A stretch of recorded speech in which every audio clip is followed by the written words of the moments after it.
primero de todo, ¿cómo va el Jacobino? Porque veo que tenéis un éxito tremendo, hay un montón de visitas en los vídeos, la web ya la conocía de antes, vuestros artículos allí, etcétera. O sea que, ¿cuál ha sido un poco el impacto? Me refiero tanto en general, sino específicamente también, pues, según los objetivos que vosotros tenéis, ¿no? Un poco de aguijonear un poquito el pensamiento en la izquierda, etcétera, ¿no? O sea, ¿qué me podéis contar así brevemente? Esto del éxito es un poco como relativo, ¿no? En el mundo de YouTube, porque es una fauna tan salvaje, ¿no? Que si comparas lo cuantitativo, pues en números, bueno, sí tenemos un éxito, pues sí, relativo, pero modesto a la vez en comparación con gente que se mueve como pez en el agua, ¿no? Nosotros, bueno, intentamos hacer un producto a caballo entre lo divulgativo, efectivamente el combate político, la crítica, pero no sé si es el mejor medio el YouTube para nosotros, pero bueno, nos vamos vadeando y vamos avanzando. Bueno, ya te contaremos, pero bueno, ahora con el tema del club jacobino estamos intentando pues dotar al proyecto no solo de una parte comunicativa, sino de una parte también organizativa, porque bueno, seguimos creyendo en eso que suele decir Félix Ovejero, que seguro que saldrá a lo largo de esta charla y que has entrevistado un par de veces. En Es muchas amigo, ocasiones es amigo. saldrá Félix, amigo común. Yo creo que el nicho electoral, no por buscar un nicho a toda costa, sino porque además coincide con nuestras convicciones ideológicas, es el de una izquierda crítica con la deriva identitaria, pero sobre todo con la complicidad con los nacionalismos fragmentarios, ¿no? Y entonces no queremos hacer solo divulgación y comunicación ni mero entretenimiento, ¿no? Que buscamos un objetivo político. Entonces, bueno, es un producto híbrido, para así decirlo, el del jacobino, que tiene también sus limitaciones. No sé si Javi puede Sí, apuntar no, seguro alguna cosa. que es complicado porque la competencia por captar la atención es feroz, ¿no? Y nosotros, como decía Guillermo, pues nuestro objetivo para más pesar en esa competición, pues no es entretener. Nosotros tenemos un objetivo político, ¿no? Y a la vez divulgativo, que es muy difícil. Las expectativas, pues ya digo, no puedes empezar con expectativas, pero evidentemente pues se han superado, ¿no? Porque nosotros empezábamos muy discretamente y en año y medio que llevamos, pues vamos, yo no me lo imaginaba, que alguna vez lo hemos hablado, pues eso, ahora mismo no sé si tenemos 15.000 o entre 15.000 y 20.000 seguidores, ¿no? Suscriptores, tal.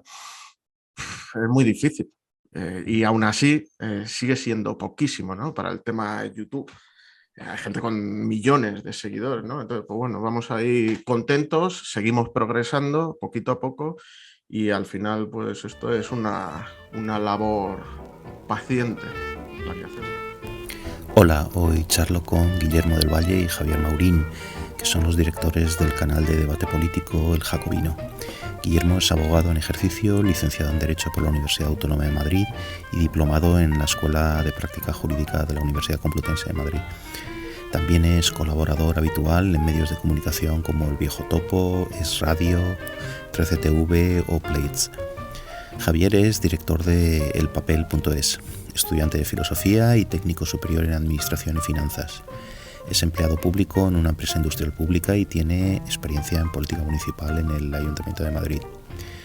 Hablamos de políticas públicas y del papel de España en el panorama político y económico global, de las propuestas de la izquierda y la derecha, conceptos que criticamos por ambiguos, en el terreno de los impuestos, pensiones, de la vigencia de las ideas socialistas, de la regulación o desregulación del mercado de trabajo, de la izquierda reaccionaria y del pluralismo, de soberanía como país, de si un Estado debe ser grande, eficiente o ambas cosas, de lo poco que se parece España a Dinamarca y de que aún así podemos hacer comparaciones útiles entre ambas. Te agradezco que sigas apoyando el programa, suscribiéndote en YouTube y en tu app de podcast, enviando comentarios, difundiéndolo en redes sociales y también que visites y te suscribas si quieres en mi web pacobeltran.com. Y ahora seguimos la charla con Guillermo del Valle y Javier Maurín. Mira, yo vaya por delante que os deseo lo mejor, de verdad, y que explotéis en número de seguidores y en influencia. Influencia me refiero, no en esto de los influencers, sino influencia en el debate, ¿vale? Si habéis mirado un poco mi Twitter o habéis leído algún artículo mío o mis opiniones, sabéis que yo no estoy en la izquierda, ¿no? O sea, no estoy, ¿vale? Ahora hablaremos qué es eso de izquierda y tal, porque esto es decir, no estoy en la izquierda, dicho así, es la cosa más poco concreta del mundo, ¿eh? A eso habría que ir y quiero que vayamos a hilar fino con estas cosas, ¿no? Pero hay una cosa que de verdad, no es que yo me tomo muy en serio, y es que yo quiero que el mercado de las ideas se ensanche, especialmente el mercado de las ideas con argumentos. Mira, aquí volvemos de nuevo a Félix, por ejemplo, ¿no? O sea, no cualquier cosa, sino las ideas bien argumentadas, ¿no? Yo creo que nos falta mucho de escucharnos unos a otros, no sé si estaréis de acuerdo en eso, y en general, para mí la pluralidad es un valor supremo, de verdad. Personalmente, quiero decir, cualquier democracia, cualquier sistema político, si quieres, que no sea plural, ¿vale?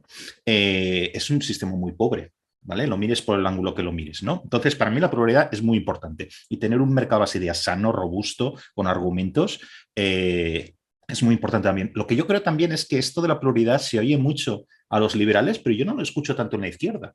No sé si estaréis de acuerdo conmigo o no, ¿no? O sea, que parece que sí, pluralidad, no, se trata de otras cosas, ¿no? Igualdad, no sé qué, pero quizá pluralidad queda ahí una cosa, y yo no la escucho mucho. ¿Qué pensáis vosotros?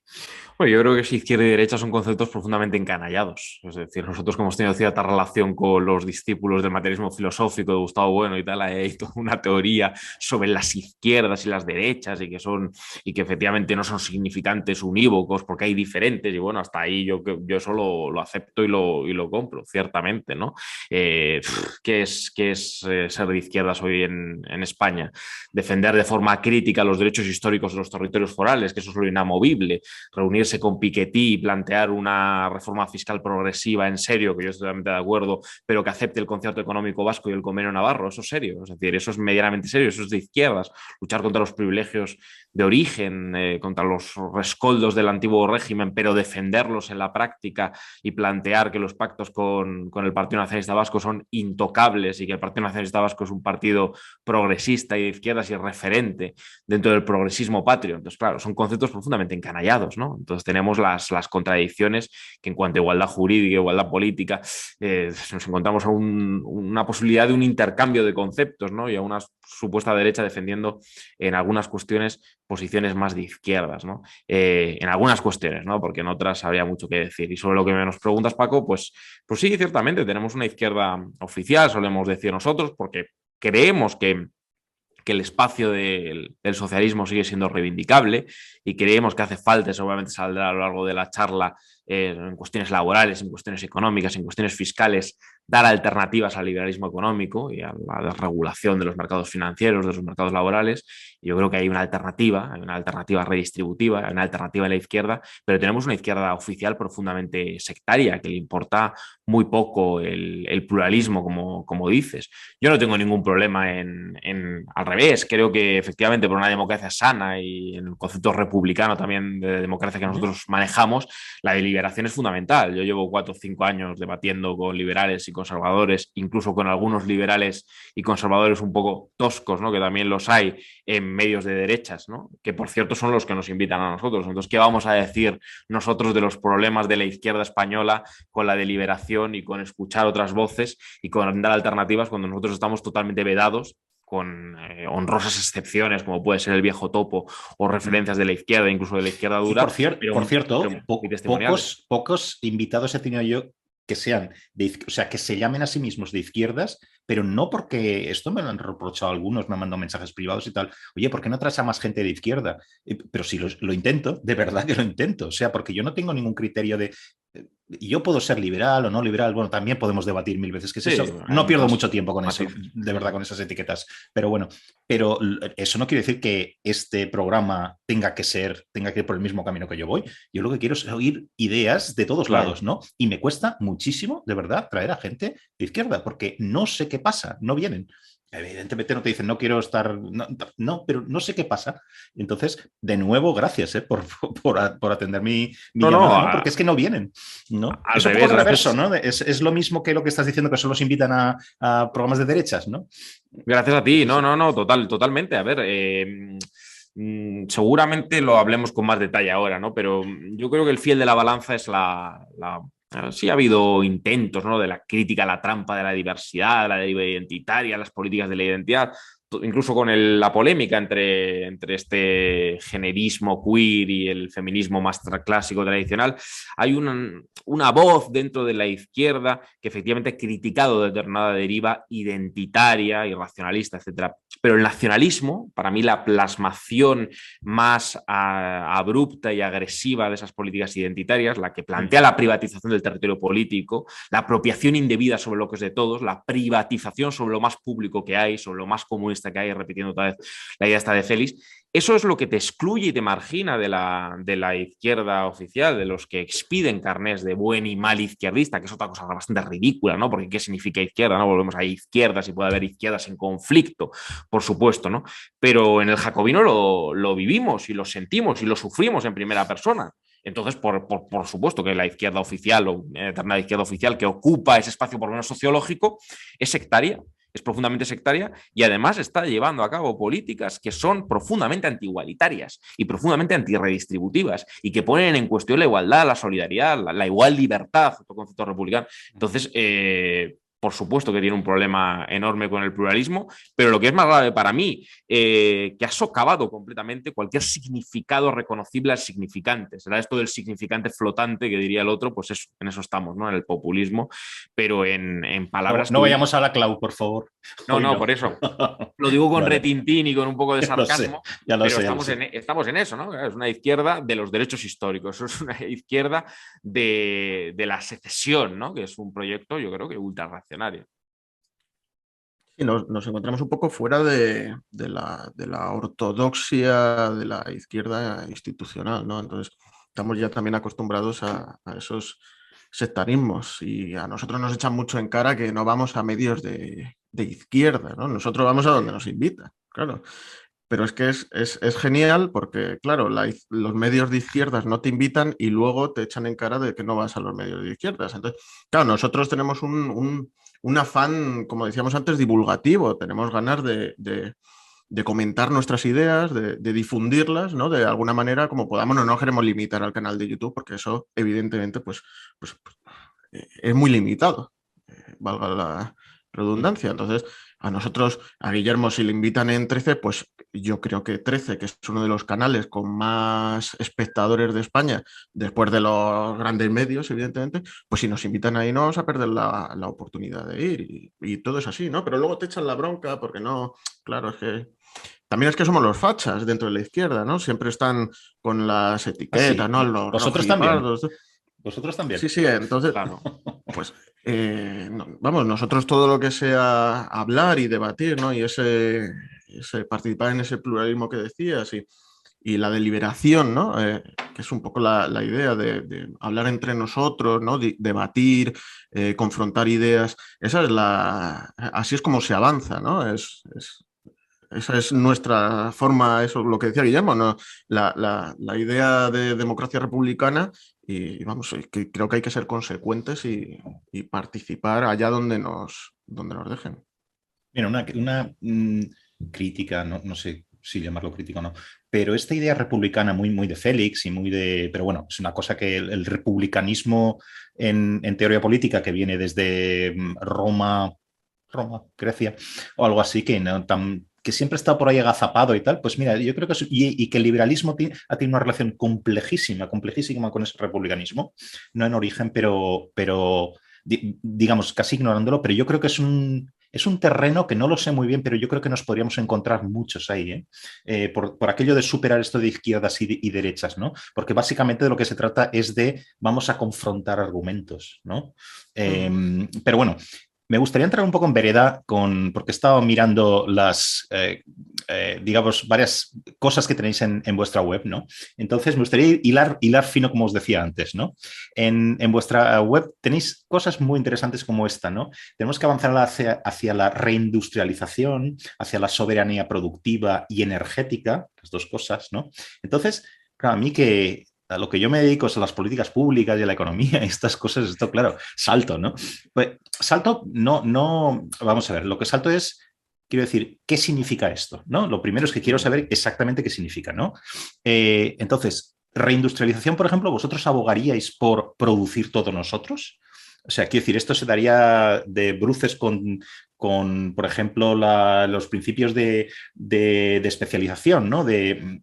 Por ejemplo, incluso cosas en las que no estemos especializados debemos producirlas nosotros en lugar de comprarlas a otros e intercambiar en aquellos casos que tengamos ventajas comparativas, por ejemplo.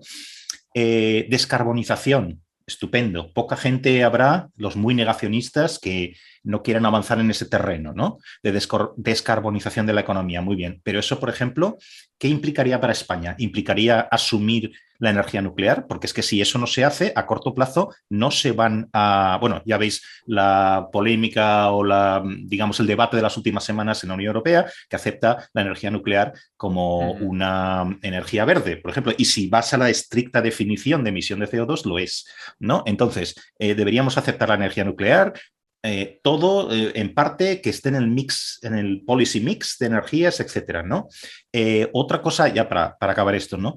Hay países muy exitosos que no son soberanos energéticamente ni en la producción de alimentos ni en absolutamente nada, ¿no? Los casos clásicos son Hong Kong antes de que China se lo esté llevando por delante, Singapur, por ejemplo, podríamos ver otros. Hay contextos. Es un contexto muy concreto, yo lo sé, podemos discutirlo, pero hay otros casos también. Quiero decir que si lo que quieres es soberanía, realmente yo creo que no necesitas producirlo todo, ser autosuficiente en todo. Esa es la idea que yo quería lanzar. Sobre energía yo creo que le voy a dejar a Javi que es su tema, pero unas pinceladas sobre lo que preguntaba de reindustrialización. Efectivamente, la comunicación política muchas veces, y además eso no está desarrollado y estamos en proceso de desarrollarlo, hay que desarrollar. Los sintagmas se pueden convertir en clichés y es un problema, ¿no? Y en latiguillos retóricos, ¿no? Pero en este caso no es un latiguillo retórico, es decir, el Jacobino hace un análisis muy de la mano de algún economista importante para nosotros, que efectivamente está bastante a la izquierda, pero que no son precisamente los charlatanes de Podemos ni lo que hablábamos antes populistas, sino gente seria, como Juan Francisco Martín Seco, que hace un análisis crítico con la unión monetaria.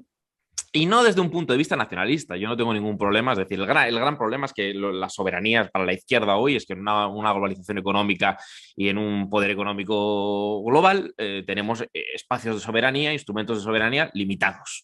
Los estados nacionales. Mejor eso seguramente, sin duda, que las taifas tribales y tal, pero bueno, ¿cómo operas en un contexto global, de mercados globales, con instrumentos de soberanía limitados? Esa es la gran contradicción. ¿Cómo conectas eso? Hay una limitación, lógicamente. Los espacios de realización del ideal de ciudadanía son los estados nacionales, ya, pero tienes una soberanía limitada, lógicamente. Entonces yo no tengo ningún problema con la superación de esos espacios de ciudadanía y la conformación de espacios supranacionales, al revés, ojalá, ¿no? Pero que sean funcionales. Lo que tengo problemas es con transferir soberanía en algún punto, como puede ser la soberanía monetaria, y no tener un equilibrio, por ejemplo, de una unión fiscal, una unión presupuestaria fuerte, una verdadera unión política. Entonces ahí tenemos un problema. ¿Y esto qué tiene que ver con el tema del modelo productivo? Bueno, pues tiene que ver. Efectivamente, España... en la forma de competitividad externa desde hace un tiempo es a través de los salarios y de los precios, es lo que se dio en llamar devaluación interna, y nosotros tenemos un papel muy claro en la división internacional del trabajo de un modelo productivo profundamente terciarizado y profundamente dependiente de los servicios. Yo sé que criticar esto es prácticamente un anatema porque se hacen geografías constantes. Tú pones la televisión en cualquier telediario, qué maravilla que tengamos un 95% de pymes y de las cuales muchas de ellas son, dicen micropymes, ¿no? Microempresas, ¿no? Porque no son ni siquiera medianas, son muy pequeñas empresas, ¿no? O autónomos. Bueno, pues eso es un tejido empresarial que es el de España, que yo creo que tiene una dimensión de endeblez, de profunda endeblez, y que tiene mucho que ver, por cierto, con esto que celebran los del trabajo, de la amistad de trabajo, de los ERTES y tal, que van a derogar la reforma laboral, pero luego celebran los ERTES, ¿no? Bueno, pues efectivamente una respiración asistida, un tejido empresarial que es el que tenemos muy ligado a un modelo productivo terciarizado. Yo creo que esa desindustrialización de España, que esa reconversión industrial, que en un punto podía tener su explicación, pero en otro yo creo que operaron determinadas coordenadas ideológicas, había que desmantelar la industria para converger con Europa. España tenía otro papel, tiene otro papel en general el sur de Europa, y España desempeña otro papel. Yo creo que eso es una debilidad muy, muy importante, muy importante. Yo creo que el modelo productivo esté basado en el turismo, en la hostelería, en el sector servicios, bueno, es una cosa. ¿Es fácil revertir eso? Pues no, no es nada fácil revertir eso. Absolutamente nada fácil.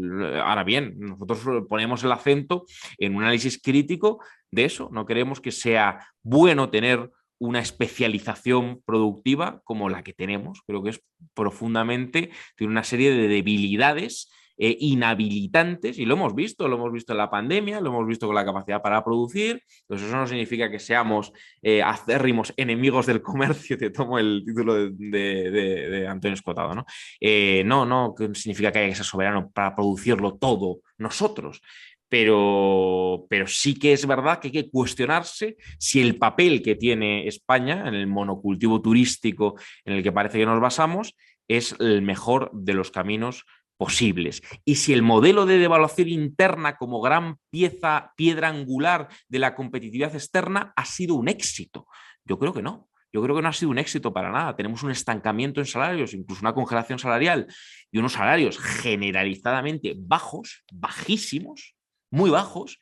Yo creo que competir vía salarios es un gran fracaso colectivo. Luego se habla de que vamos a transicionar hacia un modelo mixto en pensiones, que hay que fomentar el ahorro privado, ya, pero hay que conocer también el país en el que vivimos. Es decir, a mis clientes, a los que yo defiendo de clase media baja, o clase media depauperada, o clase trabajadora, privados o del turno de oficio, en lo penal, en lo civil, la verdad, yo trabajo con mucha gente, llevo trabajando con mucha gente y no creo que sean marcianos ni es un cherry picking sesgado como socialista, como marxista. No. Es decir, mucha gente que tiene una capacidad de ahorro nula o ínfima en este país. Entonces, bueno, para solucionar esto hay que desregular el mercado de trabajo. Bueno, podemos hablar de eso. Yo creo que no es el bálsamo de fierabrás la desregulación del mercado de trabajo, porque se lleva haciendo un tiempo la desregulación del mercado de trabajo. Otra cosa es, como me decía el otro día en la tele Daniel Lacalle, que hay que ir mucho más allá. Claro, que nunca se ha desregulado suficiente, que hay que ir mucho más allá. Bueno, pero esto no es Dinamarca tampoco, y el modelo productivo de España es el que es. Entonces yo creo que hay que intentar cambiarlo. Para eso necesitas cierto peso, cierta soberanía. Quizás si la Unión Europea fuera, además de una unión monetaria y una unión de libre circulación de capitales, una unión fiscal, una unión presupuestaria, en la que no hubiera casos dantescos de dumping, de desequilibrio en el impuesto de sociedades, que no sé por qué tiene que existir, eso es una opción política, no es inevitable, es una opción política. Si quizás tuviéramos una Unión Europea más equilibrada en el modelo productivo, y España podría ser un país de industrialización media, que hiciera algo es decir, que tuviera una cierta industria, pues igual ese mix de modelo productivo sería un poco más equilibrado. Tendríamos otro tipo de coordenadas en la productividad, en los salarios, en fin, eso.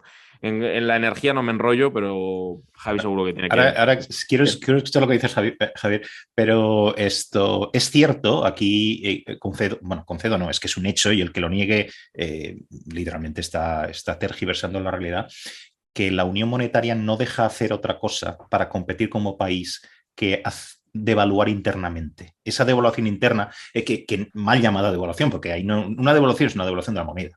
Como no se puede evaluar la moneda porque estamos en una unión monetaria, la única forma de ganar o de revertir la pérdida de decir, cuando tus salarios crecen o quiero decir, de tu cuota de mercado exterior, ¿qué vas a hacer? Bajar los costes laborales, que la mayoría de los costes laborales son salarios, digamos, ¿no? Entonces, ¿cómo revertir esto? Pero quiero decir, esto no ha pasado solo en España, ha pasado en Portugal, ha pasado en todos los países del sur, ha pasado en los Bálticos, etcétera. Lo de los Bálticos fue una cosa tremenda, ¿no? Porque la devaluación interna que tuvieron que hacer fue una barbaridad, de un 35% del salario, ¿no? Luego, ahora les ha ido bien y ahora les piden a los del sur que aguanten también cada palo que aguante su vela, ¿no? Pero, en fin, lo que quiero decir es que la Unión Monetaria no deja hacer otra cosa que esto, ¿no? Entonces ahí estaríamos quizá de acuerdo en eso, ¿no? ¿Cómo revertir esta situación y tener más margen, más instrumentos, digamos, que no tenemos, ¿no? Eso es más complicado, quizá iría por donde tú claro, ibas, sí. Guillermo.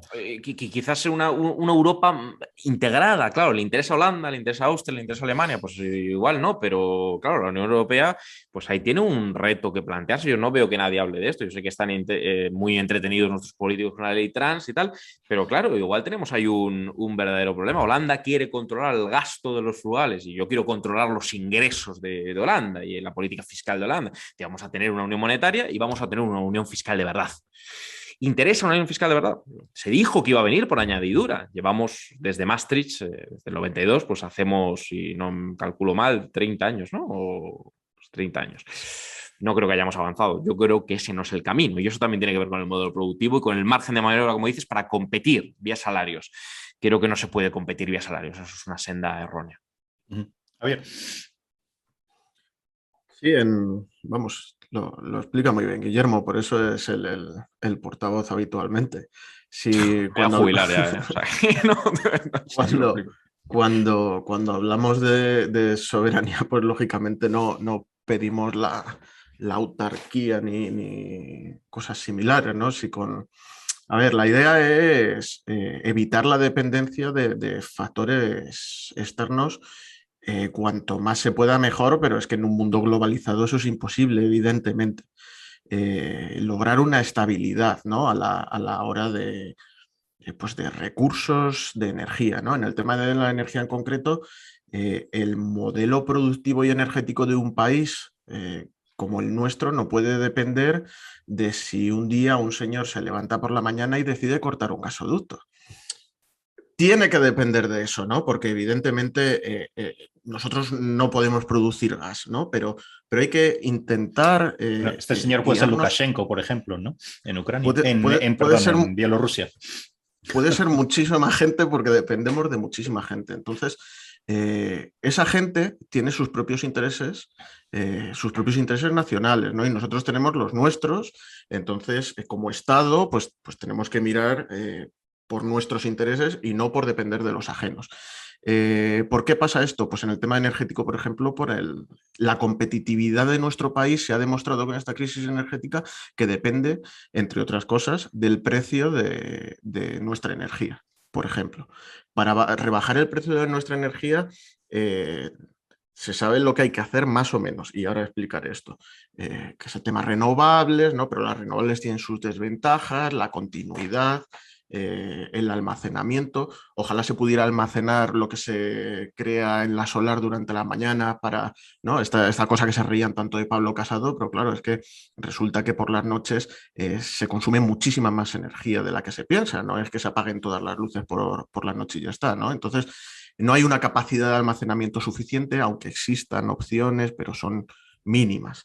Entonces, sobre el tema de la energía nuclear, por ejemplo, en este campo, yo lo que he hecho en falta, más que decir sí o no, que eso es una cosa muy fácil, lo que hay que hacer es un debate honesto. Yo lo único que veo es argumentos totalmente deshonestos por parte del activismo, ¿no? Y esto es una cosa que yo creo que mucha gente está empezando a abrir los ojos, no tanto en plan de que la energía nuclear pueda ser la solución mágica a todo, sino que no... En este mundo no puede ser todo, ¿no? Y entonces hay que elegir una serie de prioridades. Si la prioridad es descarbonizar, pues entonces vamos a tener un debate honesto sobre cuáles son las posibilidades de descarbonización en la producción de la energía.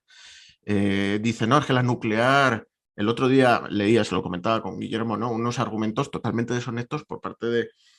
Que son muy comunes, por otro lado, por parte del activismo antinuclear, ¿no? Es que el agua vierten, ¿no? Y contamina todo el entorno y los alimentos. Pero es que eso no es verdad directamente. Entonces, lo que hace falta es tener un debate serio sobre las ventajas y las desventajas que tiene la nuclear. Es que otra cosa que dicen, por ejemplo, no, los residuos radioactivos, tal. Evidentemente hay unos residuos radioactivos. Bueno, pero la prioridad entonces, ¿cuál es? ¿La prioridad es descarbonizar o no? Porque si hay una emergencia climática y necesitamos que se descarbonice la producción de energía antes de 10 años, entonces lo mismo los residuos radioactivos, que hay la tecnología más que suficiente para almacenarlos con seguridad, lo mismo no son, es una manera bastante buena de retrasar esa emergencia, ¿no? Entonces, es lo que digo, se demuestra, ¿no? Los datos dan como evidente que aquellos países que tienen en su mix energético nuclear o hidroeléctrica son los que menos contaminan de Europa, de tamaños asimilables a España, evidentemente, ¿no? Francia, Suecia, son dos países que prácticamente no tienen emisiones en comparación con Alemania, que se dedica a quemar carbón y gas natural porque está cerrando sus nucleares.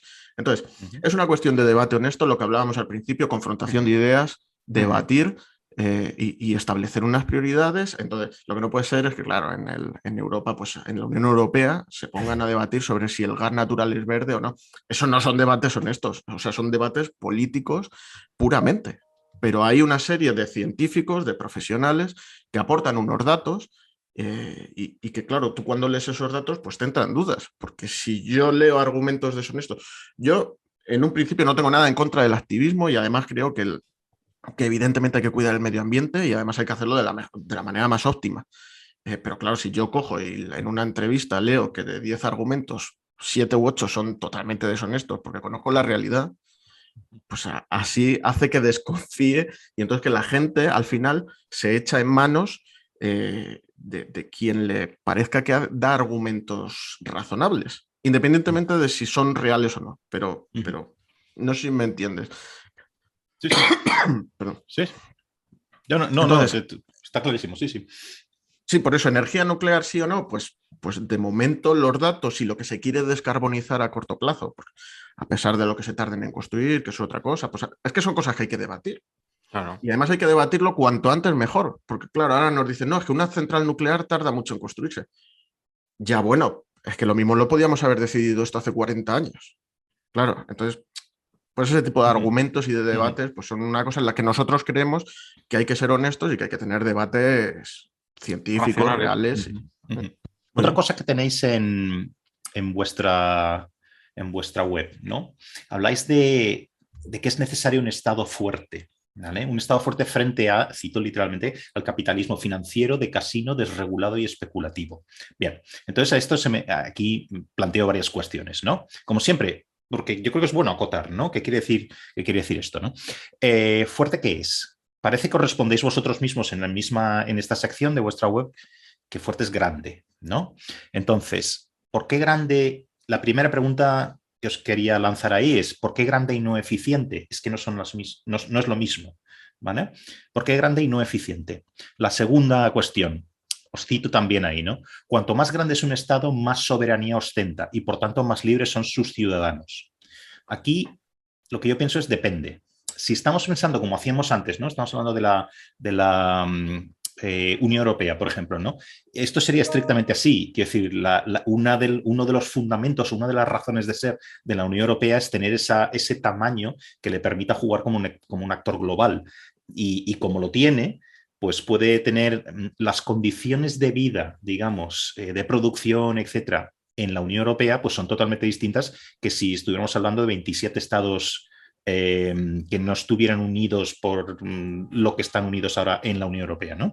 Bien, entonces depende, ¿no? Esto mismo, en el caso de un Estado, yo no me puedo imaginar ningún Estado. Pongamos el Estado con la economía más potente de Europa, que es de Europa, si quieres, occidental, no, de Europa totalmente, porque estaba pensando en Rusia, pero Rusia tiene un PIB igual al de Italia, ¿vale? Aunque pensemos que es un gigante, ¿no?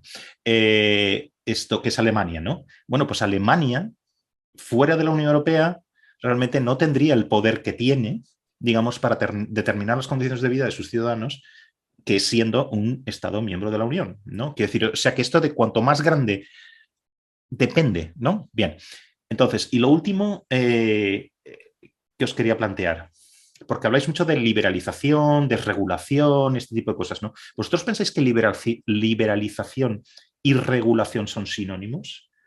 Porque para mí no lo son. Quiero decir, tú puedes tener una situación en la que un Estado liberaliza mucho y desregula mucho. Eso es una situación. Pero puedes tener también mucha liberalización de ciertos mercados, o de todos, si quieres, coexistente con regulación, ¿no? Entonces, ¿qué pensáis más o menos de todo esto? Sí, vamos a ver, el tamaño de los estados y la eficiencia, grande o no. Vamos a ver, nosotros planteamos respecto al reto real, al desafío real de atomización territorial en España, que las piezas resultantes de esa eventual implosión nacional, si se culminaran intentos de golpe de Estado como el de 2017, y en general todos estos proyectos de fragmentación territorial, que lo he intentado definir antes como una apropiación indebida sobre bloques de todos, como la privatización del territorio político, todas esas piezas resultantes de esa implosión serían ciertamente mucho más irrelevantes en el concierto internacional que España. Sí, el tamaño de los estados per se no es la única circunstancia o el único criterio a tener en consideración, pero sí que es verdad que nosotros decimos respecto a aquellos que plantean que es compatible la revolución mundial ahora, aquí ya, la transición al socialismo y el supuesto derecho de autodeterminación, es decir, el privilegio de secesión, que es absolutamente absurdo, que también en términos geopolíticos las piezas resultantes de esa implosión, de esa secesión, serían completamente irrelevantes y estarían completamente hegemonizadas por las potencias hegemónicas de turno, ¿no? Y este estudio, esto mismo y bastante mejor explicado, está en unas cuantas páginas de Eric Hobsbawm, es decir, ¿qué pintarían todos esos estados? Pues pintarían seguramente poco. Entonces, bueno, trocear la soberanía también tiene una serie de implicaciones en términos de soberanía en un concierto internacional ahora, de una Segunda Guerra Fría, una pugna por la hegemonía mundial entre China y Estados Unidos, en el que la Unión Europea, bueno, tiene un papel de aquella manera. Yo no creo que Alemania tenga una gran relevancia porque gracias a la Unión Europea, sino gracias a su papel en la Unión Europea. Es verdad que la Unión Europea tiene el tamaño seguramente idóneo para ser un espacio de soberanía si fuera un espacio de soberanía funcional. Ahora bien, no es un espacio de soberanía funcional, creo, ni tampoco armónico. Es decir, hay intereses nacionales en conflicto. Hay intereses nacionales en conflicto. Lo que ocurre con Grecia en la crisis del euro pone de manifiesto que hay intereses también nacionales en conflicto, es decir, que no es un todo armónico, es decir, que Alemania tiene ese papel no solo porque esté inserta entre la Unión Europea y porque la Unión Europea tenga mucha más relevancia geopolítica que cualquier Estado-nación por separado, sino porque desempeña un papel hegemónico dentro de la Unión Europea. Otros estados que desempeñan un papel no hegemónico en la Unión Europea, pues seguramente tienen una situación más subalterna y peor, y habría que mirar al sur de Europa. Pero en general, el mapa de Estados-nación que plantea Hans Hermann Hoppe es diametralmente opuesto a lo que nosotros defendemos en el jacobino. Es decir, esa visión de la escuela austriaca de que cuanto más pequeño sea el Estado, de que mucho mejor Luxemburgo que Francia, que mucho mejor Mónaco, que mucho mejor, que cuanta más fragmentación y más disgregación territorial, mucho mejor, porque la soberanía es casi elíptica, pues entendemos que no se trata de que el Estado tenga que ser grande per se y eso sea condición suficiente. Claro que el Estado tiene que ser también eficiente. No se trata de gastar por gastar, ni se trata de tener un Estado elefantiásico a todos los niveles. Al revés, el jacobino plantea que hay que hacer una reordenación territorial y eso va aparejado a una reflexión sobre el gasto. Sobre el gasto, sobre la eficiencia del gasto, sobre la solidaridad, sobre la equidad, sobre la igualdad. Pero ¿por qué no? Es decir, yo creo que UPyD y Ciudadanos tal vez se confundían en el tema de la eliminación de las diputaciones provinciales. Igual las diputaciones provinciales tienen que desempeñan un papel en pequeños municipios, pero igual hay que hablar también de fusión de municipios, igual hay que cuestionarse el Estado autonómico. Nosotros nos cuestionamos el Estado autonómico, no creemos que las autonomías sean sagradas, hay que hacer una reordenación territorial, es decir, no es que el Estado tenga que ser grande porque sí, no, hay que dimensionar el correcto tamaño del Estado y también el correcto tamaño del gasto, y también habrá que hablar de ingresos, por supuesto, que no es una cuestión baladí, porque revoluciones fiscales con un 120% de deuda pública, pues a mí no me salen las cuentas de ninguna de las maneras. Ahora bien, fragmentar las soberanías nacionales, además de que es políticamente inaceptable, porque es decir, no hay base para una secesión porque unos pocos decidan arrogarse la decisión, valga la redundancia, sobre lo que es de todos. Además de eso, abocaría a un estado de cosas en que las piezas resultantes de esa implosión serían geopolíticamente totalmente irrelevantes y en un contexto de capitalismo global. Contexto de capitalismo global, en el que el poder económico es global, está globalizado. Entonces, hacer todavía más local en una Europa, por ejemplo, tribal de las regiones, además regiones ahormadas en torno a criterios etnoidentitarios, pues es completamente demencial. ¿Se puede liberalizar? Y con eso termino. Sin desregular, sí, es decir, los planos teóricos se pueden hacer muchas cosas, y también se puede hacer una privatización de libro con oferentes y tal. Es decir, lo que pasa es que han ocurrido otras cosas, hasta el punto que llegamos a la crisis de 2008 y un señor que no es precisamente sospechoso de marxista como Sarkozy dice que hay que refundar moralmente el capitalismo y hay que regular, porque se desreguló mucho, porque hubo una suerte de revolución neoconservadora, neoliberal, no me entretengo mucho en las palabras, con Thatcher sacando del bolso el libro Los fundamentos de la libertad de Hayek y diciendo "This is what we believe", y eso ha ocurrido en el mundo, es decir, no podemos abstraernos de que ha ocurrido eso, y cayó el muro de Berlín, y cayó la Unión Soviética, y hubo una determinada hegemonía de políticas desregulacionistas. Entonces yo creo que hay que volver a recuperar un espacio de la regulación, y eso solo la puede hacer el Estado. O los espacios de soberanía supraestatales que surjan de una integración real, no de una transferencia de soberanía a puntos muertos en el que el control democrático se ha socavado. Y yo, como siempre, todas estas preguntas, aunque no lo digo, pero estoy pensando en casos concretos, ¿no? Por eso la diferenciación, que es una diferenciación clásica cuando uno estudia administración pública, ¿no? Entre liberalización y desregulación, pues yo estaba pensando, por ejemplo, en la Suecia desde los años 90 hasta ahora, casi todo el tiempo socialdemócrata, donde que coexiste con una liberalización muy, muy fuerte en todos los mercados, incluyendo la administración pública y el sector público, y una re-regulación, o sea, un movimiento de regular más aquellos mercados que era casi proporcional a la liberalización que, por ejemplo, estoy pensando en el sector educativo, ¿no? Donde ahora está mucho más regulado que estaba hace 30 años, pero es mucho más liberalizado al mismo tiempo, ¿no? Lo que quiero decir es que estoy pensando en experiencias muy, muy concretas, ¿no? En las cuales liberalización en presencia de regulación no lleva a un aumento de, por ejemplo, desigualdad de acceso o cosas de este tipo, desigualdad de rentas o algo así. A estas cosas me refería, ¿no? Tenéis otra cosa también que es muy interesante, ¿no? En la web, ¿no? Cito literalmente, cuando habláis de impuestos, ¿no? Debe comentarse que habláis mucho allí de impuestos y creo que esto nos va a dar bastante juego, ¿no? Debe acometerse una fuerte reforma fiscal progresiva en España. Dice ahí. Y también, un poco más abajo, tenéis otra cosa que dice impuesto de patrimonio y un impuesto de sucesiones y donaciones verdaderamente progresivos, ¿vale? Aquí, dejadme hacer de abogado del diablo también. Antes, Guillermo, tú has hablado de Dinamarca. Es evidente, antes de que me digas nada, me pongo la venda, que Dinamarca y España no tienen poquito que ver, ¿vale? Pero no voy, y un error enorme que cuando hacemos política comparada, ya sabéis que es obviar que las instituciones, primero, están imbricadas en otra cosa, o sea, no están aisladas, ¿vale? Tienen que ver con muchas cosas que no se pueden regular desde el gobierno, digamos, pues cultura política, historia, etcétera, etcétera, ¿vale? Eso es lo primero. Y por lo mismo no se pueden exportar fácilmente. Tú no puedes hacer como en inglés se dice cherry picking, ¿no? Entonces coges lo que te interesa y te lo llevas a otro lado. Oye, como ha funcionado en otro país, aquí va a funcionar, pues igual no, ¿vale? Bien, pero dicho esto, ¿vale? Sí que es interesante ver las experiencias de otros países, ¿no? Entonces, en Dinamarca, por ejemplo, sería todo al revés de lo que decís, ¿no? En Dinamarca hay impuestos proporcionales. No se llaman así, pero son casi proporcionales. Tú uno ve digamos, estudia la estadística de quién paga impuestos, lo divide en tramos de renta, etcétera, etcétera, y son proporcionales. El impuesto de sociedades es casi cero. El impuesto de sucesiones no existe. Y, sin embargo, tienen la distribución de la renta más igualitaria de Europa, que quiere decir una de las distribuciones de renta más igualitarias del mundo, ¿no? Entonces, ¿cómo conjugamos todo esto?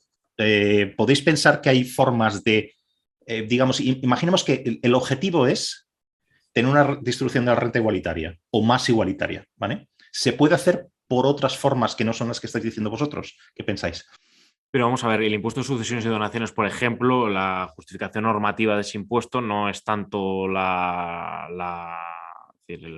capacidad recaudatoria del mismo, No, seguramente es muy limitada, sino es una cuestión eminentemente de justicia liberal. Lo que pasa es que la amplia mayoría, la abrumadora mayoría de los liberales patrios se vuelven furibundamente ultrarreaccionarios cuando se trata de hablar de este impuesto, ¿no? Porque por eso me he ido a Dinamarca. Por eso me he ido a Dinamarca. Claro, no, ya, ¿vale? Pero como son realidades tan dispares y habría que comprar todo el pack, porque claro, el pack de Dinamarca es muy distinto al de España en todo, también del mercado laboral de Dinamarca. A veces se hace cherry picking aquí, se dice, no, tenemos que ir el mercado laboral de Dinamarca, pero claro, el PAC y el contexto es muy... Ahora iremos, ¿eh? Ahora iremos. Es muy distinto, pero claro, es decir, hablar de meritocracia y estar en contra del impuesto de sucesiones, o decir cómo se manejan las tertulias a las que yo tengo el gusto, diré, de acudir, que se habla de que en el impuesto de sucesiones hay doble imposición. Yo me siento insultado cuando se dice que hay doble imposición. Es decir, también hablamos mucho de la izquierda reaccionaria, de la izquierda sectaria, de la izquierda oficial, pero también yo tengo ganas alguna vez de hablar de la derecha, ¿eh? De la derecha que dice constantemente en televisiones bien subvencionadas por papá Estado que hay doble imposición en el impuesto de sucesiones, que es incapaz de diferenciar entre el causante y el heredero. Que si mis padres pagaron por unos pisos y yo heredo esos pisos, hay doble imposición, confundiendo el hecho imponible y confundiendo el sujeto pasivo. Eso se le perdona. La derecha puede decir lo que quiera. Esto lo dice el Partido Popular, que va a ganar las próximas elecciones. Dice que los impuestos... Bueno, hay gente que dice que los impuestos son un robo y hay gente que dice que hay doble imposición en el impuesto de sucesiones y donaciones. Bueno, a mí eso me parece verdaderamente un insulto, ¿no? Si creemos efectivamente en la meritocracia y en la igualdad de oportunidades, tendremos que estar todos abiertamente a favor, entusiastamente a favor del impuesto de sucesiones y donaciones. Ahora bien, lo que hace el jacobino, al contrario de lo que hace Yolanda Díaz, que se reúne con Piketty, espero que tal vez Piketty no le explicó lo que dice en Capital e Ideología del síndrome catalán y del proceso catalán, es que si tenemos transferidos estos impuestos a las comunidades autónomas, pues todo esto es literatura y retórica absolutamente hueca, porque lógicamente en el momento en el que se está transferida la competencia fiscal a las autonomías, se promociona un incentivo de competencia fiscal que necesariamente va a ser a la baja, y así han sido neutralizados de facto el impuesto de patrimonio, el impuesto de sucesiones y donaciones. Yo sí que creo que hay un margen para una reforma fiscal progresiva en España, pero que pasa necesariamente porque la izquierda religiosamente autonomista o confederal de facto reflexione que hay veces que hay cuestiones que funcionan mejor de forma centralizada. Esto, por cierto, lo ha dicho Piketty, lo ha dicho Zuckman, lo ha dicho una serie de economistas que citan constantemente los ministros de Podemos, pero que no se han debido leer, ¿no? Porque un sistema fiscal descentralizado aboca a la competencia. Por eso lo defiende Ayuso con total coherencia. Por eso no hay una unión fiscal en Europa. Por eso con el impuesto de sociedades se permite la vergüenza de que haya impuestos de sociedades a cero, casi a cero en Europa, que a mí me parece, lejos de parecerme un modelo, un ejemplo, me parece vergonzoso. Nos tomamos mínimamente en serio los criterios de justicia y de igualdad y queremos crear una comunidad política en Europa, porque si la comunidad política en Europa pivota en torno a la posibilidad de que haya estados que hagan dumping con impuestos de sociedades en torno a cero, pues me parece totalmente de vergüenza. Ahora bien, el impuesto Perdona, Guillermo, ¿tú crees que Dinamarca, por ejemplo, Noruega también lo tiene muy bajo, pero Dinamarca es un ejemplo de manual, está haciendo dumping fiscal? No, pero yo creo que tiene que haber una, pero vamos a ver, yo creo que el FMI y Biden no están borrachos de comunismo cuando dicen que tiene que haber un mínimo. Es decir, no puede ser que con la economía digital, no puede ser que con la economía global, no puede ser que con las grandes plataformas, con las concentraciones de capital que estamos viendo como nunca antes en la historia, no hay unos mínimos. Es decir, pero es que se está planteando un 15% de impuestos sociales, sobre todo porque hay una brecha muy importante entre quién está pagando verdaderamente impuestos en los estados, que son las rentas del trabajo y los impuestos indirectos y los impuestos especiales. Y cuando se habla de fiscalidad verde, yo me echo a temblar, porque lo que se va a traducir es normalmente en impuestos indirectos, que esos sí son proporcionales y tienen muchas veces efectos regresivos. Entonces, no sé si dumping en sentido estricto o no, pero lo que tengo claro es que no puede ser la desarmonización fiscal de impuestos de sociedades o en IVA, tal, cuestiones que ocurren en la Unión Europea. Pero eso ya es una reflexión comunitaria sobre el camino, los derroteros de la Unión Europea, porque es una race to the bottom, una carrera cero que no sé a dónde nos lleva. Nos lleva pues, a situaciones pues, muy complicadas, ¿no? Que el ejemplo paradigmático de Netflix pagando 3.000 euros en impuestos de sociedades en 2018-2019, es decir, menos que rentas del trabajo. Es decir, realmente no es serio, ni es justo, ni es sostenible. Y cuando se introduce el impuesto sobre la renta de las personas físicas en el 78 en España, el tipo marginal, con la UCD, es decir, que pues, alguna vez Face dice, ¿no? La UCD tenía un programa, si estos son socialcomunistas, la UCD tenía un programa mucho más comunista que el de estos, ¿no? Porque hay unos tipos máximos del 60 y pico %, pero es que volviendo a Piketty, Guillermo, justo después de en la posguerra, los primeros años de la posguerra, gobierno republicano de Estados Unidos, tipo marginal del impuesto de la renta, claro, 90%. Claro, 90%. Eso te iba a decir, que la evolución, por eso sí que ha habido una una revolución neoliberal, lo que quieras, ¿no? Vi que el otro día hablabas de neoliberalismo, de liberalismo en el canal, ¿no? Entonces los conceptos muchas veces se utilizan también como palabras policía, todo es neoliberal, yo también me conozco eso, ¿no? Pero lógicamente ha habido una degradación de la progresividad fiscal, ha habido una degradación de la progresividad fiscal y en España se ve, el ejemplo de España seguramente es menos sangrante, pero ¿no? Que el tipo más progresivo, la configuración más progresiva del IRPF no estuviera con el PSOE, estuviera con un CD, ¿no? Entonces yo creo que ha habido una separación entre la tributación de las rentas del capital y las rentas del trabajo y sobre todo a través de la transferencia autonómica se han derogado determinados instrumentos que sí son progresivos y que creo que sí que son justos, que se abroche, por ejemplo, a través de un impuesto de patrimonio, de un impuesto de sucesiones, un sistema fiscal progresivo y que no se carguen todas las cintas fiscales en las rentas del trabajo y en los impuestos indirectos. No tenemos un IVA demasiado disparado en España en comparación con otros estados, pero con todo esto de los impuestos especiales, de la fiscalidad medioambiental, yo creo que se pueden encubrir pues, subidas de impuestos a las clases trabajadoras. Y a mí eso, o por lo menos en el Jacobino, eso nos preocupa. No sé si Mira, yo por una puntualización que me gusta mucho hacer, a mí sí me gusta hablar de neoliberalismo y de etiquetitas y tal. Yo realmente creo que los liberales están totalmente, o sea, la ideología liberal, en todo esto que se dicen, ¿no? Yo soy liberal y el liberalismo y tal, yo creo que está totalmente hegemonizado por el neoliberalismo. Lo podemos llamar como quiera, ¿no? Porque hay gente que duda de que exista el neoliberalismo. Bueno, aquí cada uno duda de muchas cosas muy evidentes, ¿no? Pero, bueno, yo mismo muchas veces, pero dale. Bueno, pues se puede llamar liberalismo conservador no, o lo que es un sea. poco de broma, hombre. Como se quiera. No, pero si el debate ya o el libertarianismo, ¿no? Como decía David Mejía el otro día. Claro. El debate llega ya a unos puntos surrealistas, ¿no? Y entonces el problema es ese. El problema es que los que se dicen liberales son liberales, pero están más cerca de Hayek o de Rothbard que de Rawls, ¿no? Y entonces claro, son los propios liberales los que inventaron los conceptos de justicia y social, ¿no? Y redistribución dentro pues que el derecho de la propiedad no era algo absoluto, ¿no? Y entonces que había que hacer una redistribución porque eso era beneficioso para la sociedad, ¿no? Entonces, bueno, yo creo que cuando la derecha está hegemonizada por una cierta facción del liberalismo, pues entonces se pierden muchos conceptos y el debate se ha escorado hacia eso porque además son los que gobiernan. Y yo solo quería puntualizar eso, ¿no? Desde el punto de vista teórico, a lo mejor hay que hacer una reflexión, ¿no? Desde aquellos que se dicen liberales sobre qué es el liberalismo, sobre si hay un liberalismo razonable para vivir en sociedad, ¿no? Y sobre si hay puntos en común, ¿no? Lo que se habla a veces de liberalismo de izquierda, ¿no? Bueno, es lo que hablamos de las etiquetas, pero hay un determinado liberalismo que se podría llegar a entender con la socialdemocracia, ¿no? Digamos, en ciertos países. No, lo que quería, lo planteaba en esos términos porque, a ver, desde un punto de vista estrictamente técnico, ¿vale? Los impuestos no son neutrales. Evidentemente cambian comportamientos y cambian formas de operar en un mercado, por decirlo así. Por ejemplo, pues los impuestos al trabajo, porque son impuestos al trabajo, por ejemplo, pues cambian la tendencia a uno a preferir más ocio o más trabajo, por ejemplo, ¿no? Los impuestos marginales, evidentemente, son así. Los impuestos de sociedades cambian las condiciones en las que las empresas operan, sobre todo en el mercado exterior, por ejemplo, ¿no? O sea, ¿qué ventaja tiene que los impuestos, qué ventaja tiene para las empresas danesas que sus impuestos a sociedades sean casi nulos? Pues que pueden competir fuera mucho mejor, ¿no? Eso sería una cosa. ¿Qué desventaja tiene? Pues que están contribuyendo menos al presupuesto, etcétera, etcétera. El Estado está perdiendo un dinero ahí. Bien, podemos ponernos como queramos. Yo estoy tratando de mantener un ángulo puramente técnico, ¿no? Pero lo que yo planteaba era, dadas estas cuestiones, ¿por qué no se puede hacer redistribución vía gasto y no vía ingreso? Como hacen la mayoría de los países nórdicos y también incluyendo de Holanda para arriba, digamos, ¿no? ¿Qué problema habría con esto? Porque nosotros tenemos una situación en la hacienda pública completamente dispar a la que tienen esos estados nórdicos. Volvemos a la división internacional del trabajo, volvemos al modelo productivo, volvemos a una deuda pública completamente disparada.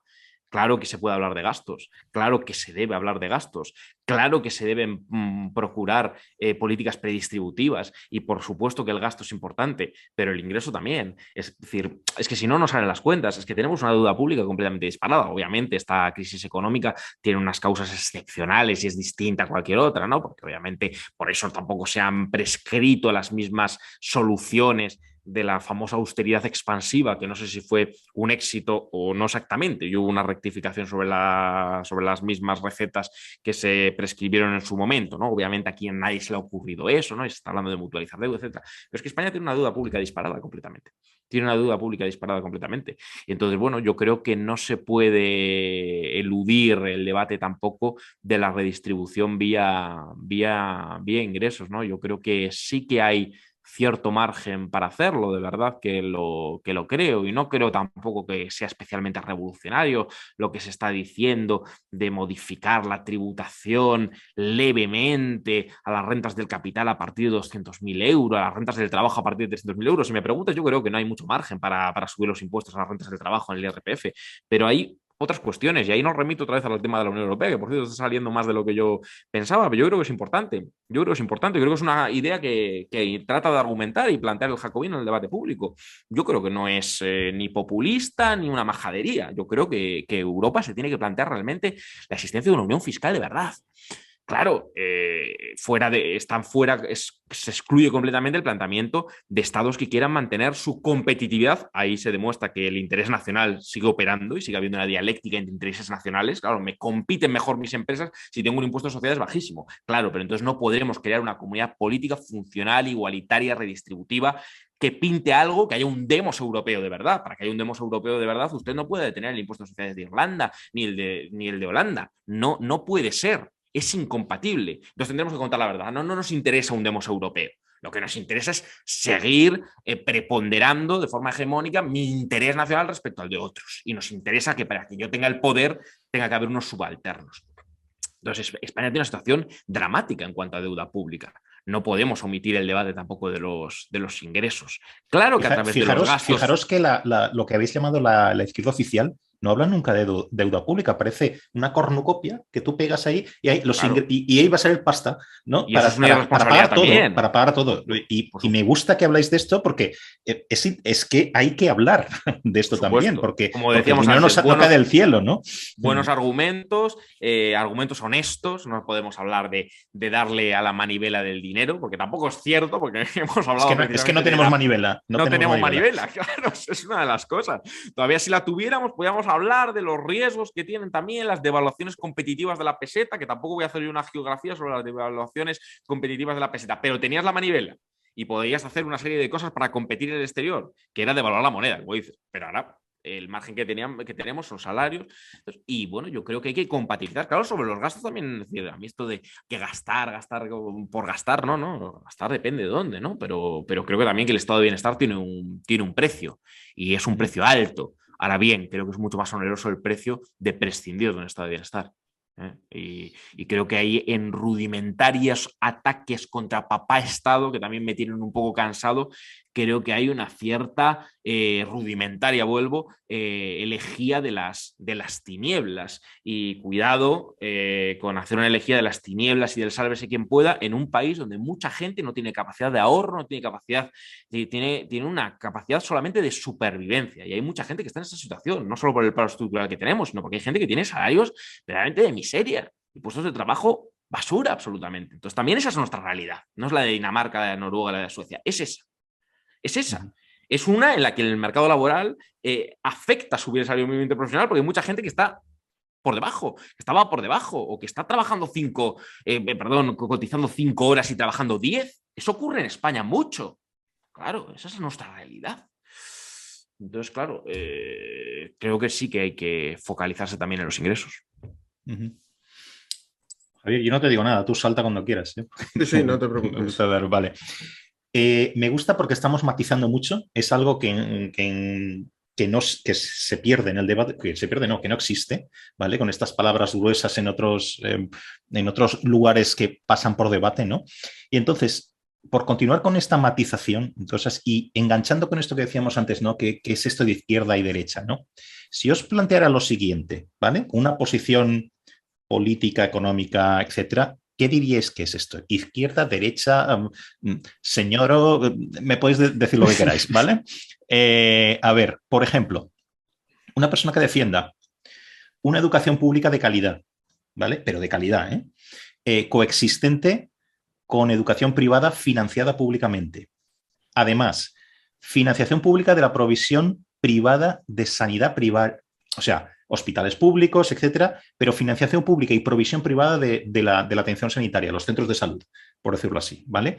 Y además, seguros privados. Pensiones públicas, un sistema de pensión pública garantizado, potente, sólido, ¿vale? Sostenible, como se dice ahora, ¿vale? Pero también pensiones privadas para todos, ¿vale? O sea, digamos, establecer un sistema de pensiones que tuviera varias capas, ¿no? Una primera capa pública, una segunda capa que podría ser privada, que podría ser gestionada por el Estado. Estoy pensando en Suecia ahora mismo también y en otros países que tienen este sistema, y luego una tercera capa, si quieres, de pensiones puramente privadas. Bien. Impuestos sobre la renta, hemos hablado antes, relativamente altos, con un impuesto de sociedades bajo o nulo. Redistribución vía gasto, no vía impuesto. Indemnización por despido, aquí entraremos en tema de trabajo. Indemnización por despido muy baja, más subsidio de desempleo relativamente elevado, o sea, en términos de la tasa, por ejemplo, un 80% de lo que uno cobraba antes, pero sujeto a la búsqueda activa de empleo o a la participación en cursos y training, pero no la cosa ridícula que hay en España, sino algo serio, que te cambie las perspectivas en el mercado de trabajo. Si cogemos todo esto, y podríamos hablar de muchas otras cosas más, ¿dónde coloca esta persona? Que ya podéis saber quién es. O sea, que yo defiendo todas estas cosas. ¿Vale? Entonces, facha, por eso digo, o sea, todo esto lo cuento porque yo creo que es muy difícil ya. Cuando hablamos de verdad de las cosas que hablar, que es ir a hilar fino, y yo tampoco es que estoy hilando muy fino aquí, porque todo esto nos llevaría cada uno de estos puntos a un programa distinto, podemos estar un par de horas cada, ¿no? Pero qué decir, aún así es más que el, oye, tú facha, tú conservador, tú no sé cuántos. ¿Dónde coloca esto una persona que defienda estas cosas? No, y además las etiquetas son, yo creo que sí, yo creo que siguen existiendo las ideologías y las coordenadas ideológicas y es bueno definirse, ¿no? Es decir, pero es decir, los significantes y las etiquetas, además como arma arrojadiza en el debate, nos interesan poco, ¿no? Bueno, pues sería seguramente unas coordenadas más o menos socioliberales, lo que se ha dado en llamar el socioliberalismo y tal. En fin, no quiero hacer una crítica de las etiquetas aportando otra etiqueta, ¿no? Lo que creo que es esto reaccionario, lo que estoy diciendo. No, pero yo hay cosas simplemente que no comparto. Es decir, yo creo que en España eliminar, en el contexto laboral español, plantear unas indemnizaciones, que te he leído algo, ¿no? Y me parece muy respetable, ¿no? Y además debatible, y creo que con argumentos honestos, ¿no? Porque hay que decir, eso es lo maravilloso de estos espacios y por eso estamos muy agradecidos también de estar aquí. Yo creo que eliminar las indemnizaciones por despido o reducirlas más, que por cierto se ha ido haciendo, en 2010 José Luis Rodríguez Zapatero, el de bajar impuestos es de izquierdas, ¿no? Este presidente que luego lo han planteado también que parecía que era un peligroso comunista. En 2010 hace una reforma laboral guionizada también por Europa en la que se liberaliza desde los ERTES hasta el despido objetivo por causas económicas, técnicas, organizativas de la producción. El despido es más o menos libre en España, no es gratuito, pero es más o menos libre. Tú puedes no tener ninguna razón en la carta de despido y despedir, y la consecuencia no va a ser la readmisión, va a ser la indemnización, porque va a ser un despido meramente improcedente, no va a ser un despido nulo.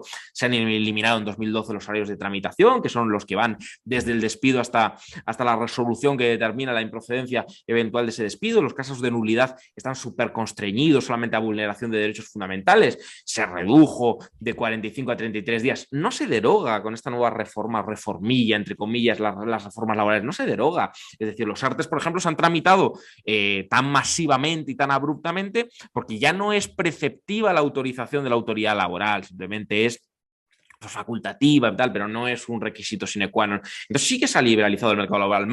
Liberalizar más el mercado de trabajo es el camino. Pues yo no lo creo. Tampoco creo que tengamos que ir hacia un tipo plano de impuestos sobre la renta, ni creo que el impuesto de sociedades tenga que ser muy bajo, para nada, al revés. Creo precisamente que tiene que haber una unión fiscal y que tiene que haber, pero por un mínimo criterio de justicia, una tributación acorde a las enormes ganancias de determinadas. Creo que hay que, al revés, acortar la brecha que en las últimas décadas se ha generado entre las rentas del trabajo y las rentas del capital. Entonces yo creo que lo que hay que proteger son los derechos de aquellas personas, de aquellas clases trabajadoras que han visto empeorar su situación en los últimos tiempos. Las desigualdades están en auge y en crecimiento, y yo no creo que sea el recetario correcto, pero bueno, es que son tantas cosas las que has dicho que tendríamos que ir punto por punto, ¿no? Fiscalidad, mercado de trabajo. El mercado de trabajo, yo creo que desregular el mercado de trabajo no es el camino para nada. Es que desanda los propios principios del derecho laboral. Es que el derecho laboral, es decir, rige las relaciones de ajenidad de dependencia, tiene un carácter tuitivo per se desde que nace. Otra cosa es que hay un intento de desplazar el derecho laboral al derecho mercantil y a la libertad de pactos entre las partes. Pero yo creo que eso es una trampa, debería decirse claramente. Queremos enmendar el derecho laboral e implementar la aplicación del derecho privado a las relaciones laborales. Yo creo que eso es un auténtico disparate, y más con el modelo productivo que tenemos que recordar que estamos en España y con el modelo productivo que tenemos, de pymes, etcétera. ¿Qué se hace con el fraude laboral? Es decir, quien plantea desregular el mercado de trabajo más, yo planteo qué haría con el fraude laboral, qué haría con esos cientos de miles de trabajadores que trabajan 10, 12 horas, eliminar la jornada de 40 horas, subirla a 50. No controlarlo. Esto es compatible, quiero decir, que evidentemente quiero decir que es insensato para decir que el fraude laboral no importa. Yo creo que por ejemplo, esa parte de lo que yo he dicho, he enunciado simplemente, es compatible con una regulación robusta de las condiciones de trabajo. Quiero decir, ahí no me he metido, ¿no? Y yo de hecho estaría totalmente de acuerdo contigo, vamos, y yo creo que hay que ser ruin, en fin, para pensarlo, para que una persona defienda lo contrario de lo que estamos diciendo, ¿vale? Lo creo. Pero así, las hay. ¿no?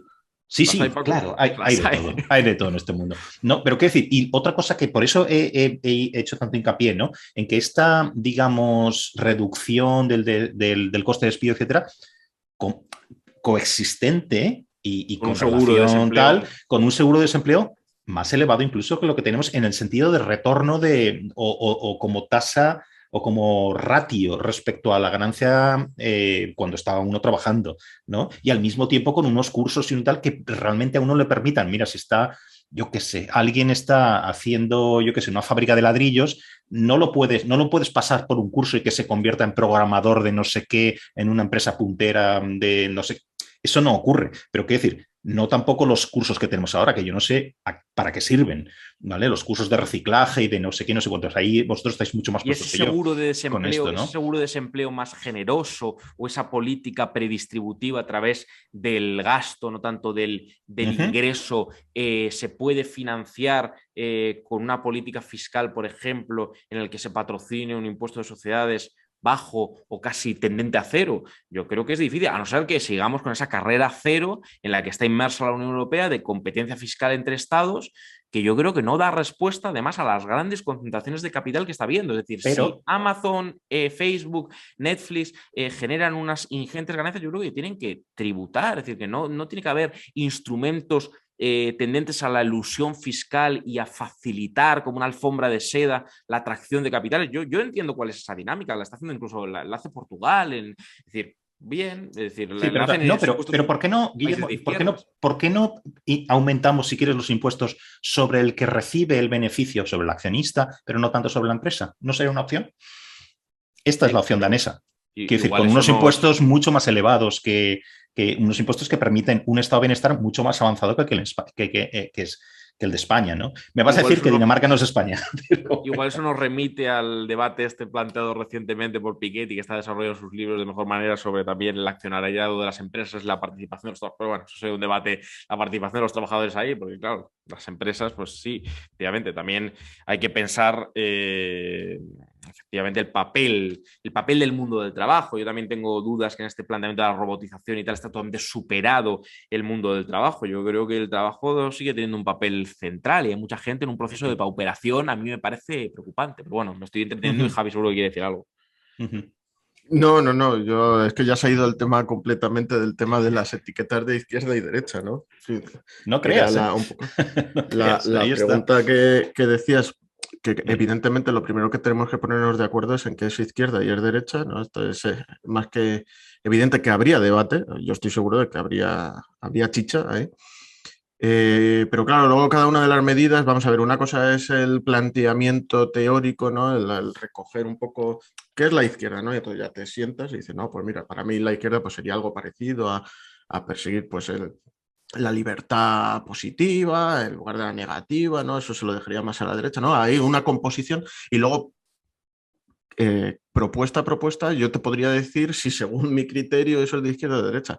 Aquí lo importante, Paco, es como tú te sientas, que eso es Por eso es lo que se pregunta en el CIS, que es la autoubicación ideológica, porque al final el resumen, o sea, yo te puedo a ti adjudicar la etiqueta que yo considere en función de, pero que probablemente sería algo parecido a lo que Guillermo dice, pues no, un socioliberalismo, ¿no?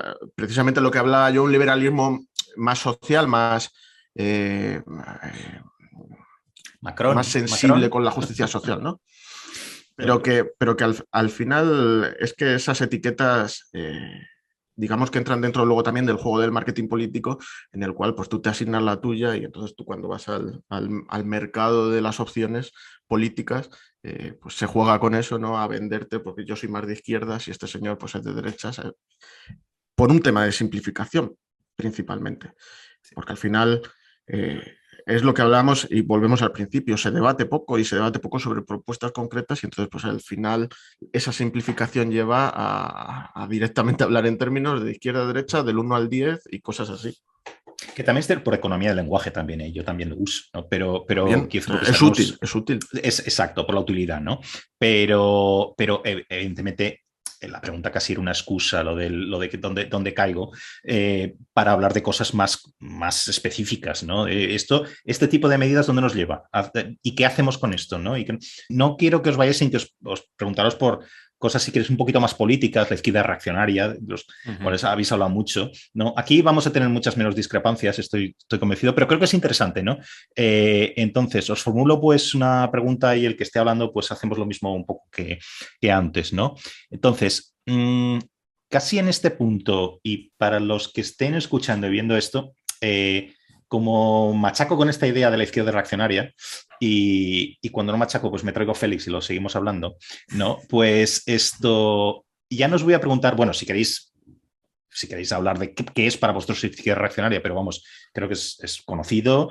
Entonces, yo os preguntaría otra cosa, y es, siendo abogado del diablo de nuevo, ¿existe en lo concreto, en España, por ejemplo, una izquierda que no sea reaccionaria? En los términos de reaccionario que nos manejamos aquí, ¿no? El género y la identidad, etcétera, y el dejar de lado reivindicaciones más clásicas, ¿no? Que tienen que ver con la redistribución de recursos, de oportunidades, etcétera, ¿no? Bien. Y unido a esto, ¿podría la izquierda no reaccionaria resucitar y arrinconar a la reaccionaria? O sea, volver un poco para atrás, ¿no? En esa situación, porque yo personalmente no veo una izquierda, ya no en España, sino en Europa, que no tenga algo, por lo menos, de reaccionaria en el sentido en que solemos hablar de estos términos. ¿Pero qué pensáis? Sí, es curioso porque el tema de la izquierda reaccionaria, últimamente en estos hombres de paja, de los rojipardos y tal, se nos ha tratado de ubicar en una suerte de izquierda reaccionaria, precisamente nosotros, frente a la izquierda oficial, que sería la izquierda progresista, la que está bien instalada en todas las políticas de la identidad. Y además es un hombre de paja bastante burdo, ¿no? Porque se trazan alianzas imposibles y completamente inventadas entre aquellos que buscan una suerte de regreso al pasado, de conservadurismo moral, de tradicionalismo incluso, de distributismo chestertoniano y tal, que podemos tener contingentes coincidencias cuando decimos que determinadas políticas de identidad en lo cultural pueden ser funcionales al capitalismo transnacional, tal. Bueno, contingentes coincidencias, pero vamos, desde el jacobino no sé exactamente quién se ha inventado que plantea ningún regreso al pasado y tal, que es un idealismo absolutamente como ir como el progreso hacia ninguna parte, ¿no? igual de idealista. Sí, yo creo que sí que hay un espacio para la izquierda no reaccionaria, para una izquierda igualitaria, para una izquierda más centrada en cuestiones como la igualdad, como la redistribución, como la justicia, como la libertad, en un sentido no negativo del término, efectivamente, no de libertad negativa, no de ausencia de interferencias, sino de autogobierno, una concepción de una democracia más republicana que liberal. Yo creo que sí que hay un espacio para todo eso. Buena muestra de ello es que ahí estamos dando la batalla. Opciones para que encuentre una voz suficiente y un espacio político, pues ahí contamos con limitaciones, lógicamente. Entonces, yo creo que sí que hay espacio para una izquierda no reaccionaria, hay un espacio. Eso sí, me gusta de lo que hemos hablado, todos los temas que hemos hablado, temas laborales, temas fiscales, de Europa, soberanía, porque nosotros reivindicamos no solo una izquierda antinacionalista, sino una izquierda. Es decir, nosotros sí que queremos que hay espacio para la tradición socialista, espacio para políticas redistributivas, espacios para repensar alternativas a la desregulación financiera, a las grandes concentraciones de capital, a qué hacer con la soberanía, a qué hacer con la Unión Europea en un sentido crítico, a una Unión Europea distinta como la que hemos planteado aquí, a una integración política y fiscal y presupuestaria distinta. Entonces, no se trata solo de utilizar a la izquierda como significante y decir nos oponemos al nacionalismo, sino que hay otras cosas, ¿no? Yo creo que hay un espacio para dotar de un contenido social, incluso laborista también, en la centralidad del mundo del trabajo, que es algo en lo que queremos en el Jacobino. Difícil es difícil, porque lógicamente no tenemos los altavoces de esos medios de comunicación teóricamente de izquierdas que son los que llegan mejor a una sociología de izquierdas. Lógicamente difícil, pero hemos hablado aquí de Félix Ovejero, ¿no? Hemos hablado aquí de David Mejía también, hemos hablado aquí de gente y de firmas ilustres que han pasado por este programa también y de cabezas muy bien amuebladas que trabajan para dar alternativa a una izquierda. Yo no a una izquierda distinta a la de la autodeterminación del género y del sexo, a la inexistencia de categorías materiales, a la del irracionalismo en marcha. Claro que hay una izquierda racionalista que entronque con la tradición ilustrada, que escape de las culturas de la cancelación y de los espacios seguros y de toda esa chatarra intelectual o antiintelectual, más bien irracionalista, y desde luego que se oponga al nacionalismo como proyecto reaccionario y antitético a un proyecto igualitario y redistributivo de izquierdas, como la principal amenaza con la que contamos, pero que también sea capaz de no reírle tanto a las gracias a Isabel Díaz Ayuso y decir que nosotros tenemos otra alternativa y una alternativa política opuesta, muy opuesta. No creo que haya que dejar de financiar el turno de oficio, ni cargarse el impuesto de sucesiones, ni cargarse el impuesto de patrimonio, ni plantear un tipo único en IRPF, ni abaratar el despido, ni recortar derechos laborales. Al revés, se puede defender políticas clásicas de izquierda, incluso socialdemócratas clásicas, y defender la integridad de la ciudadanía absolutamente sin ningún tipo de duda, ¿no? Ni titubeo. Yo creo que hay un espacio para eso. Javier, ¿quieres añadir? Sí, básicamente eso que dice Guillermo. Al final, pues, el espacio lo hay porque por eso estamos aquí, ¿no? Y creemos que se puede desarrollar una izquierda, pues, racionalista, que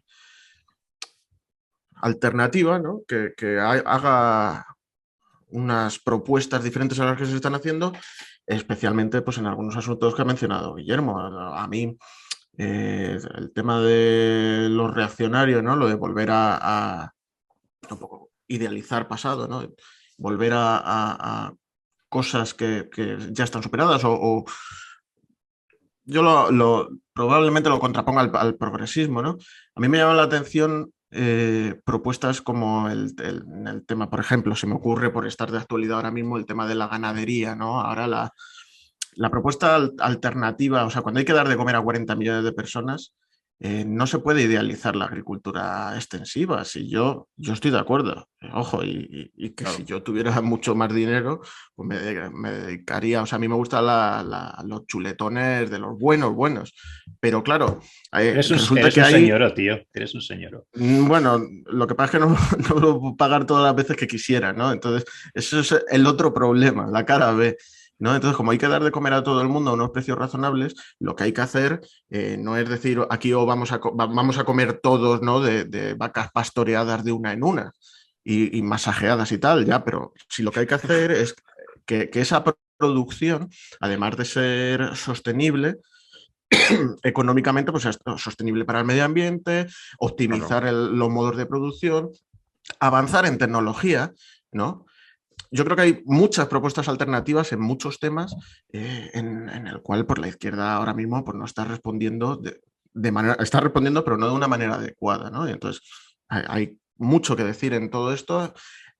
Si hay lugar o no para estas ideas, pues dependerá de lo que podamos hacerlas llegar a la gente y de cómo consigamos convencer. Pero claro, el problema es cuando no existe este discurso dentro de, digamos, de la izquierda institucional, de la izquierda oficial que hablábamos, y entonces el discurso que está hegemonizado es uno. Y si te sales de ese discurso ya directamente se encasilla dentro de la derecha, ¿no? Eso es un poco la batalla dura que es la que damos día a día, ¿no?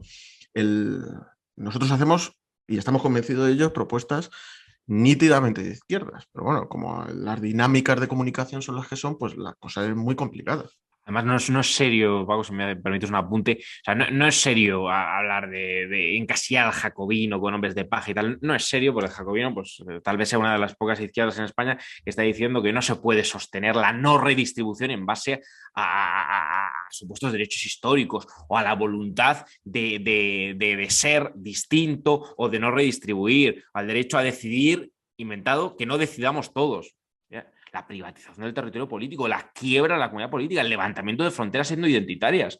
Pues el jacobino en ese sentido, como dice Javi, está antes hablando de energía, está dispuesto a atender con buenos argumentos y sin apriorismos muchos asuntos y no callarse ante nada.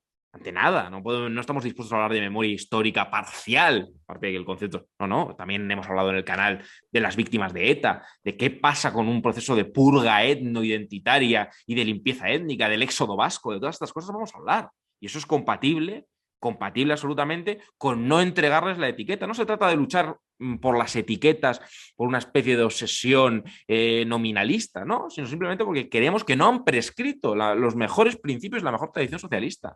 Creemos que no ha prescrito para nada, que sigue vigente, además en un contexto de globalización financiera más que nunca incluso. Ahora bien, la prioridad no puede ser la autodeterminación del sexo, y la preocupación efectivamente por los masajes a las vacas, que yo también estoy a favor de la ganadería extensiva y tal, pero cuidado con olvidarnos completamente de las cuestiones materiales y de la depauperación de millones de personas que están en una situación muy, muy complicada. Entonces, bueno, volver sobre unos ejes racionales ya sería un avance, y eso es lo que humildemente proponemos.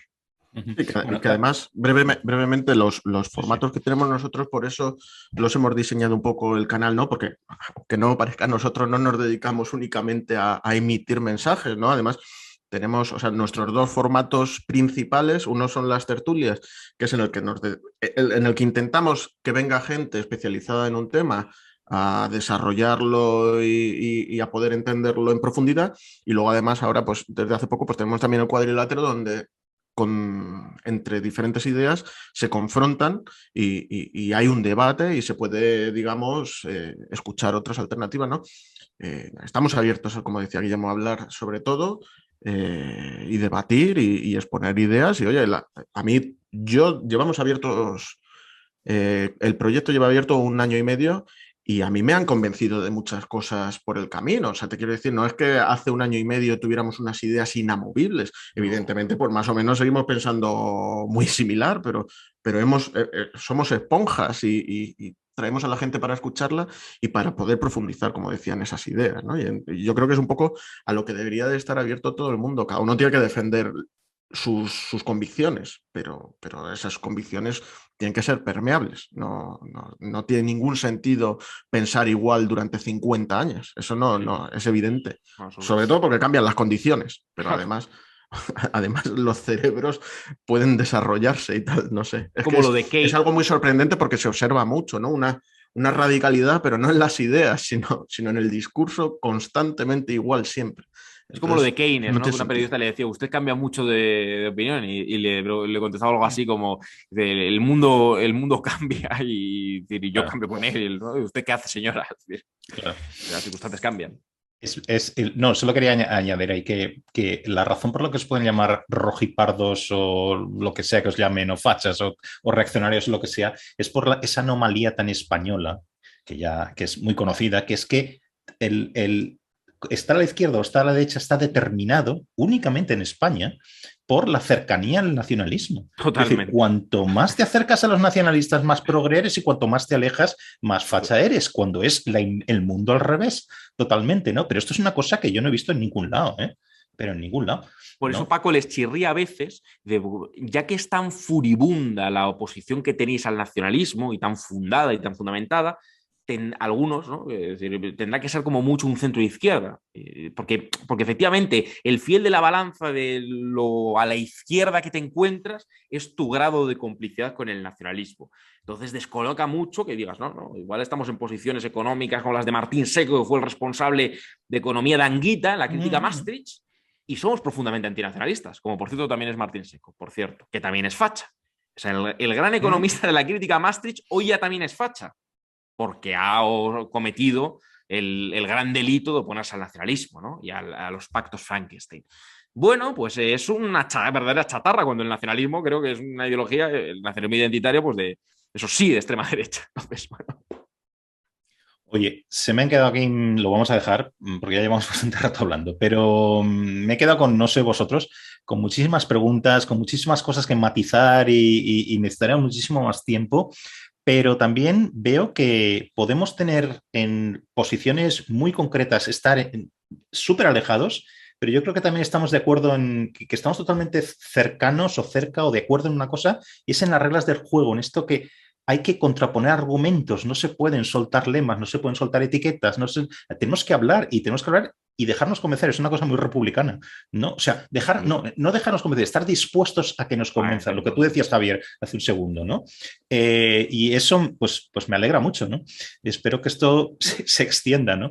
Pero bueno, oye, pues que os digo que muchísimas gracias y que a ver si podemos seguir charlando de todas estas cosas aquí o en vuestra casa. Yo soy experto en autoinvitarme, como ese amigo gorrón que va y se queda en el sofá de la casa, ¿vale? Pues o en vuestra casa o en la mía seguimos charlando cuando queráis. Pues te vamos a coger el guante, te vamos a invitar y si no a la tertulia, pues igual al cuadrilátero, cuando estés por Madrid con ganas de debatir, pues y ha sido un placer.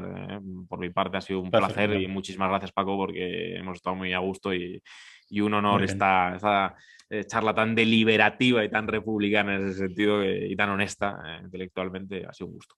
Muy bien. Muchísimas gracias y por invitarnos y que hasta dos personas tienen que entenderse en algo. Es que eso es algo inevitable, ¿no? Y hay, igual que hay republicanos de izquierdas, pues hay republicanos de derechas. Hay gente que le sorprenderán estas afirmaciones, ¿no? Pero a otra gente pues nos parece que es evidente, ¿no? Pero bueno, es que hay veces no me doy por aludido con lo de derechas, pero vale. No, y medio pensionistas, vamos, te quiero decir que hay gente que hay que entenderse, o sea, sobre las reglas, hacen falta unas reglas del juego, y entonces ya sobre esas reglas del juego pues hablaremos de políticas concretas, ¿no? Pero primero hay que decir cómo vamos a decidir las cosas. Entonces es un placer haber participado en esta charla, en estos diálogos y mucha suerte con el canal, verte pronto. Paco, que te seguimos. Igualmente. Un abrazo muy fuerte.